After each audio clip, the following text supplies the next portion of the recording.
এক নার্সের মৃত্যুকে কেন্দ্র করে চাঞ্চল্য ছড়ালো কলকাতার এনআরএস মেডিকেল কলেজ হাসপাতালে। মৃতা নার্সের নাম রূপালী বর্মন, বয়স ৩০ বছর। আজ তার মৃতদেহ পাওয়া যায় হাসপাতালের শৌচাগার থেকে। এনআরএস মেডিকেল কলেজে গাইনি বিভাগের নার্স ছিলেন তিনি। ডিউটি সেরে তিনি শৌচালয়ে যান। দীর্ঘক্ষণ পরেও সেখান থেকে না বেরোনোয় হাসপাতাল কর্মীদের সন্দেহ হয়, তারাই সেখান থেকে তাকে বের করেন। ডাক্তাররা চেষ্টা করেন তাকে বাঁচাতে, কিন্তু বাঁচাতে পারেননি। খবর দেওয়া হয় তার পরিবারকে। ঘটনার খবর পেয়েই হাসপাতালে ছুটে যান স্বাস্থ্যমন্ত্রী ডাক্তার শারদ দত্ত মুখোপাধ্যায়। ঘটনার পূর্ণাঙ্গ তদন্ত হবে বলে জানান তিনি। এমনকি নিরপেক্ষ তদন্তের স্বার্থে তার ময়না তদন্ত এনআরএস এ না করিয়ে মেডিকেল কলেজে করানোর কথা ঘোষণা করলেন স্বাস্থ্যমন্ত্রী। এনআরএস কর্তৃপক্ষকেও সেটা জানানো হয়েছে। পুলিশকে সঙ্গে সঙ্গে অবগত করা হয়।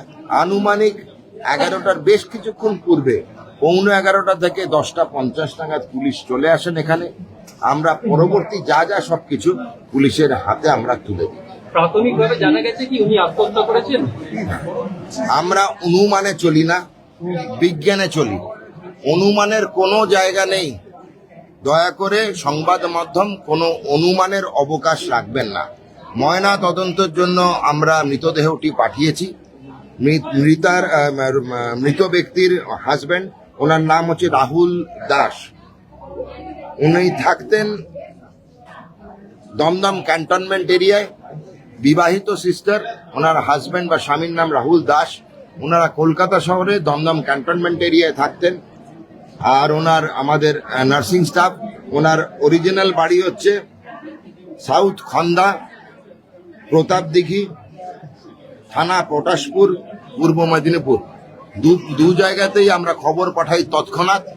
হাজবেন্ড চলে আসেন আনুমানিক 11টার পরে। ওনাকে পুরো জিনিসটাই অবগত করা হয়েছে। আমরা যা দেখেছি করেছি। ওনার একটা আবেদন হয়েছিল স্বাস্থ্য দপ্তর এবং পুলিশের কাছে। সেটা হচ্ছে, যেহেতু উনি মারা গেছেন নীলরতন সরকার হাসপাতালে, ময়নাতদন্তটা অন্যত্র করানো। উনি নিজেই বলেছেন মেডিকেল কলেজে করালে উনি খুশি। আমরা সব ব্যবস্থা করে দিয়েছি। ময়নাতদন্ত হবে কলকাতা মেডিকেল কলেজের ফরেনসিক বিভাগের প্রধানের তত্ত্বাবধানে। আমাদের এখানকার নীলরতন সরকারের ফরেনসিক বিভাগের যিনি প্রধান, বিভাগীয় প্রধান, ওনাকেও অবগত করেছি।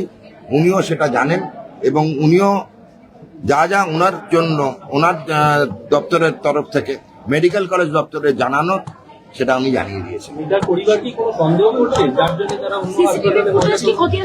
মৃতার পরিবারের সঙ্গে আমি একটু পরে দেখা করতে যাব। উনি এন্টালি থানায় আছেন। সন্দেহ, দেখুন, মৃত্যুর কারণ তো আমরা এখনো জানতে পারিনি। সেটা তো আমার কাছেও একই রকম সন্দেহভাজন।